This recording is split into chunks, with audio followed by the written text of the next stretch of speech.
রাধে রাধে বন্ধুরা, কর্মকথা চ্যানেলের নতুন একটি পর্বে সকলকে জানাই অনেক অনেক স্বাগত। আজকে আমি এই ভিডিওতে কুল ও সরস্বতী মায়ের একটি পৌরাণিক কাহিনী তুলে ধরব। আসুন বন্ধুরা, জেনে নেওয়া যাক কেন সরস্বতী পুজোর আগে কুল খেতে নেই। এর পেছনে ঠিক কোন পৌরাণিক কাহিনী লুকিয়ে রয়েছে। পুরাণ অনুযায়ী বৈদিক দর্শনবিদ্যা অর্জনের উদ্দেশ্যে সরস্বতীকে তুষ্ট করার জন্য মহামুনি ব্যাসদেব বদ্রিকাশ্রমে তপস্যা করেছিলেন। তপস্যা শুরুর আগে তার তপস্যা স্থলের কাছে একটি কুল বীজ রেখে দেবী সরস্বতী শর্ত আরোপ করেন যে এই কুল বীজ অঙ্কুরিত হয়ে চারা এবং তা থেকে বড় গাছ, সেই গাছের ফুল থেকে নতুন কুল হবে। সেই কুল পেকে যেদিন ব্যাসদেবের মাথায় পড়বে সেদিন তার তপস্যা পূর্ণ হবে।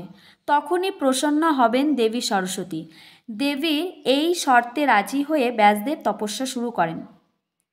কয়েক বছর অতিক্রান্ত হওয়ার পর সেই বীজ থেকে কুল গাছ হয় এবং তাতে নতুন কুল ধরে। একদিন সেই কুল পেকে ব্যাসদেবের মাথায় পড়ে। এরপরেই ব্যাসদেব বুঝতে পারেন যে দেবী তার প্রতি সন্তুষ্ট এবং তার তপস্যা পূর্ণ হয়। সেই দিনটি ছিল বসন্ত শুক্ল পঞ্চমী তিথি। সেদিন বেদমাতা সরস্বতীকে কুল নিবেদন করে তার করে ব্রহ্মসূত্র রচনা শুরু করেন ব্যাসদেব।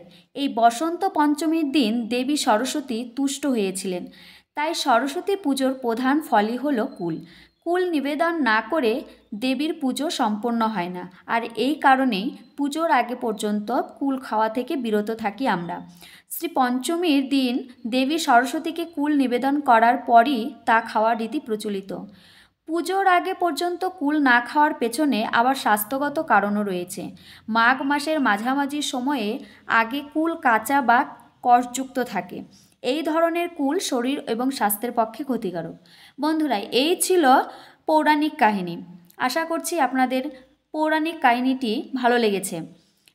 যদি ভিডিওটি ভালো লাগে, লাইক, কমেন্ট, শেয়ার, সাবস্ক্রাইব করে আমাদের চ্যানেলের পাশে থাকবেন। রাধে রাধে।